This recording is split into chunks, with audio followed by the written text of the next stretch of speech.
good advice. Don't be a follower, be a student, right? Take advice, but not orders. Take information, but don't let somebody, order your life. Make sure what you do is the product of your own conclusion. Excellent note to make. Make sure what you do is the product of your own conclusion. Not to do what someone else says. Take what someone else says, process it, think about it, ponder it. If it makes you wonder, if it makes you think, then it's valuable.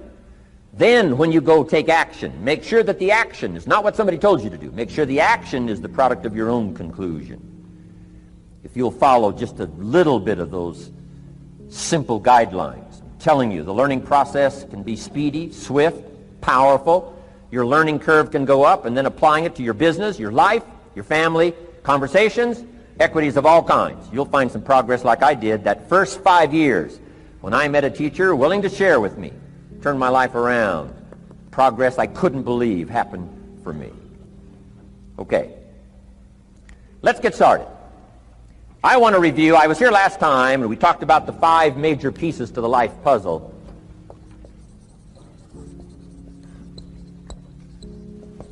And I just want to review those because it lays such a good foundation for all the rest that I want to share with you today. We got a lot of subjects to cover, so we're going to go rather swiftly, okay? Put on your mental track shoes here and run with me today, because I'm going to deal mostly in concepts. Expect you to, fill in a lot of the details, because I got a lot to share. I want to get through it all. But let's lay this foundation again of the 5 major pieces. Happens to be the title of my latest book. But I think it is so valuable in laying a foundation. It's some of the things I learned between ages 25 and 30. The teacher who taught me so well. He dealt in these fundamentals, we call these. Fundamentals. We call these basics. Basics for sports, fundamentals for sports, fundamentals for your business, fundamentals for the way you deal with your family, a few simple things. Few basic things that if you practice every day can make all the difference in the world, how it works out. I boiled it down to 5 major pieces to the life puzzle. Let's just review those. Number 1 is philosophy. Philosophy, as I taught the last time I was here, philosophy, in my personal opinion, is the major determining factor in how your life works out. Philosophy, the major determining factor in how your life works out. Philosophy. To form our philosophy, you got to think. You got to use your mind. Got to process ideas. And this whole process over a lifetime, starting way back here when we were children, schools that we've attended, our parents, our experiences, all this stuff that we've processed by the thinking process helps to develop our philosophy. And in my opinion, each person's personal philosophy is the major factor in how your life works out. Here's what I called it in that last presentation when I was here. It's called the set of the sail. Each person's personal philosophy is like the set of the sail. Now, I used to think it was circumstances that ordered my life. If someone would have asked me at age 25, Mr. Rohn, how come you're not doing well? Pennies in your pocket, creditors calling, nothing in the bank, behind on your promises to your family, you live in America, 25 years old, got a beautiful family, every reason to do well, and things are not going that well for you. What is wrong here? It would not have occurred to me to blame my philosophy. I mean, it would not have occurred to me. Saying, well, I got this lousy philosophy, and that's how come I got pennies in my pocket and nothing in the bank, and things aren't working well. That would not have occurred to me. I found it much easier to blame the government. Much easier to blame the tax problem. I used to say taxes are too high. Top tax rate when I first started paying taxes, 91%. Back then, when your income reached a certain level, all your income over that, 91%. So I used to say that's too high. Now, the top tax rate's about 33%. But people are still saying what? Taxes are too. See, but you can't use that anymore. If it's gone from 91 to 33, how could it be too high? Come on. I threw all that old excuse stuff away. Some people found it, though, and they're using it these days. My old list. I used to blame the traffic, the weather, used to blame circumstances, right? People say I'm too tall, I'm too short, I'm too old, I was raised in obscurity, raised on a farm, parents of modest means, all the stuff. If you were to ask me, how come you find yourself here, Mr. Rohn, age 25, living in America, land of abundance and opportunity, pennies, zero in the bank, not doing well, creditors calling, it would not have occurred to me to blame my philosophy. I found it easier to blame the company policy. I used to say, if this is all they pay, how do they expect you to do well? So I figured that, my future was going to be tied to what everybody else was arranging, the economy and, right, interest rates. I used to say things cost too much. That was my whole explanation, not my philosophy, until my teacher taught me better that this is where the problem was, my own personal philosophy. Here's what's exciting about each person's personal philosophy. That's what makes us different than dogs and animals and birds and cats and spiders and alligators. That's what makes us different than all other life forms. The ability to think, the ability to use your mind, the ability to process ideas, and not just operate by instinct. In the winter, I'm telling you, the goose can only fly south.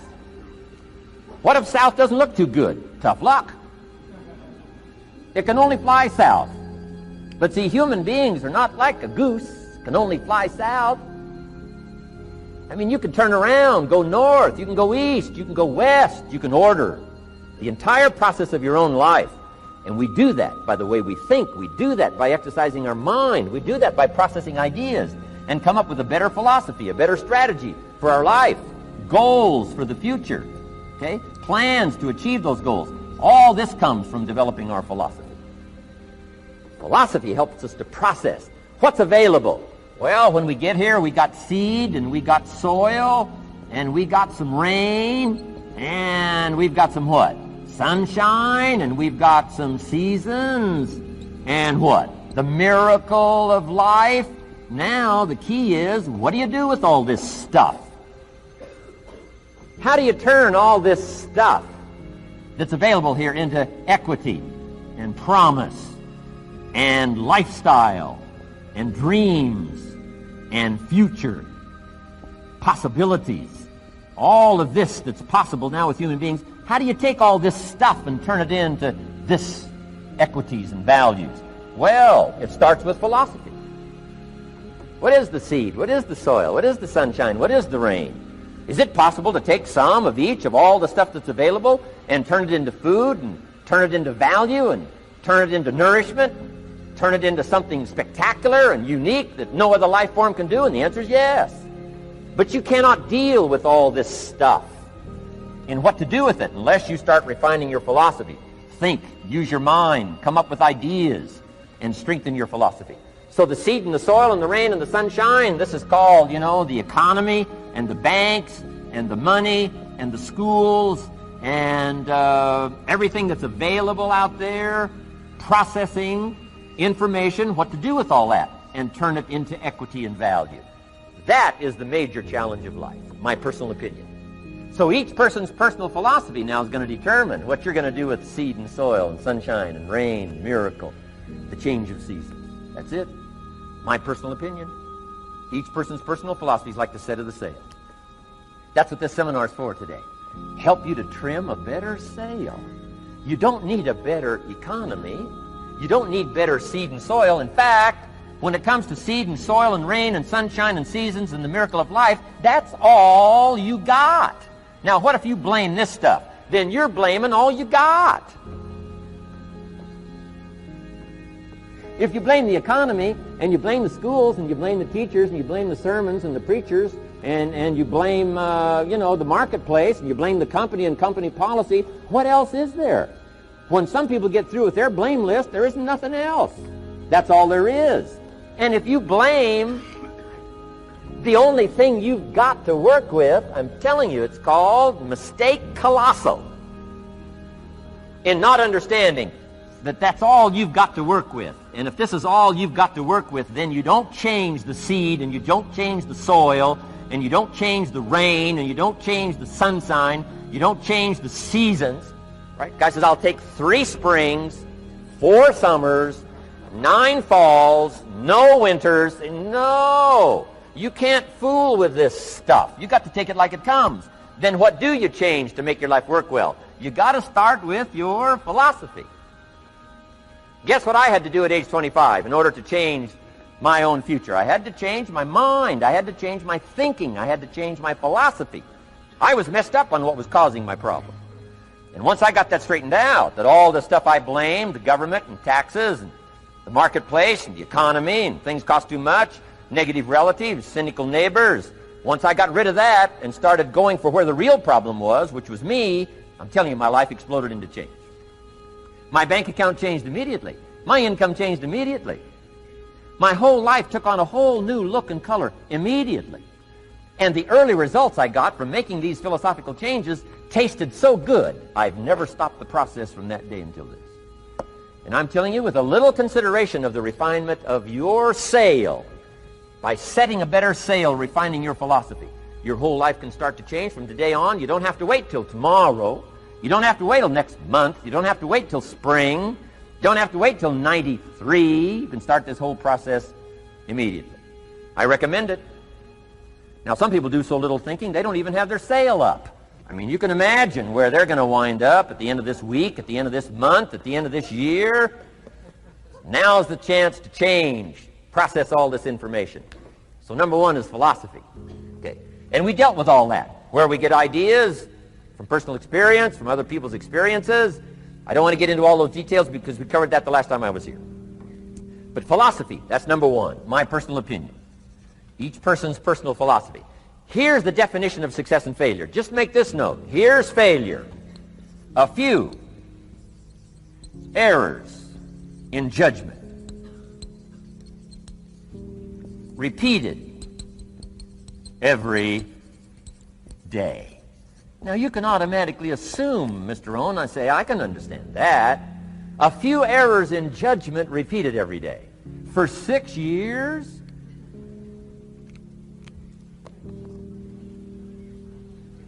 I'm with my father. I think I told this story the last time I was here. My father, 88 years old, he's never been ill, still hasn't retired. Not long ago, midnight, we're getting ready to go to bed. We've drilled a new well, got some extra water, got some more acres going. He's all excited.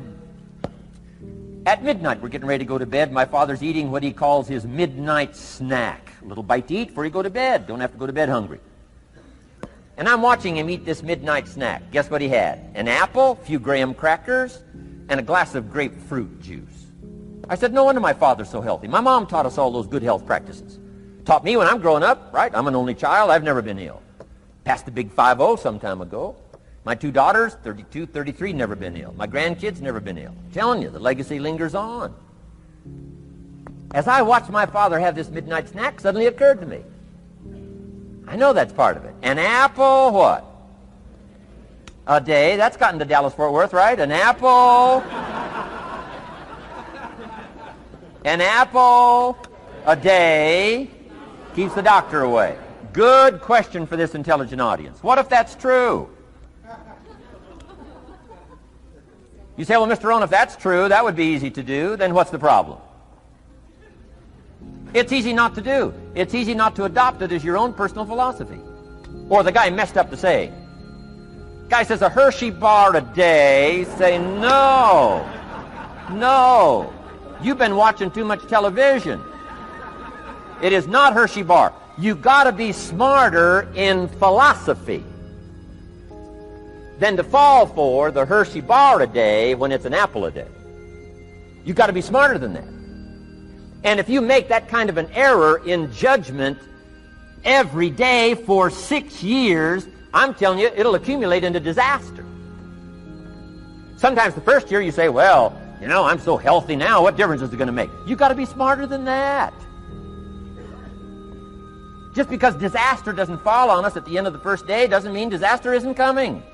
You got to be so smart that you look down the road and say, will the errors in my present judgment of philosophy, what's that going to cost me in 1 year, 6 years, 1 month, 6 months? I'm telling you, the money cost and the health cost and the success cost is too gigantic if you'll look down the road a little ways and say, are there errors in my current judgment like an apple versus a Hershey bar? Is that just a good illustration of some of the rest of my errors in judgment? If it is, That's where I found myself at age 25. I started working when I was 19. I met my teacher who helped turn my life around when I was 25. That's 6 years. At the end of the first 6 years of my economic life, I've got pennies in my pocket. I've got nothing in the bank. The creditors are calling saying, hey, you told us the check was in the mail. I'm embarrassed. I'm behind on my promises. I live in America. I'm 25-year-old American male. I got a nice family, every reason to do well. And I'm messed up. Now, what's messed up? I used to think it was the community that was messed up, and the country was messed up, and the government was messed up. If those Democrats ever get in the White House, that'll really mess things up. If the Republicans stay in power, that'll really mess things up. The economy was messed up. Interest rates are messed up. I thought all this stuff was messed up. Then I found out that's not what was messed up. I was criticizing the only thing I had to work with. What was really messed up was my own personal philosophy. My own errors in judgment in my own personal philosophy brought me in 6 years to pennies in my pocket, nothing in the bank, and trying to explain why I wasn't doing well, living in America, 25-year-old American male, got a family, every reason to do well. Now, once I understood this, here's the formula for failure: errors in judgment, being lax about developing your own personal philosophy. I'm telling you, it's called accumulated disaster. It doesn't matter whether it's your health or your bank account. Guy's got an empty bank account, probably has high cholesterol. Why? Over the last 6 years, he never paid attention to either one. And it doesn't matter whether it's a dollar, or whether it's your money, or whether it's your cholesterol count. All you got to do is commit the errors, and just because disaster doesn't fall on you at the end of the first day that you don't eat an apple.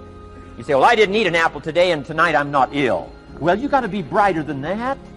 Someday you got to leave first grade. The reason we make those first grade desks so small so they won't fit at age 25. I mean, right? You don't belong here anymore. Come on. Now let me give you the secret to success. The formula for failure: a few errors in judgment repeated every day for 1 month starts the weakness, starts the disaster process. You can imagine what happens in 6 years. Now here's the formula for success: a few simple disciplines practiced every day, and you've started a whole new process.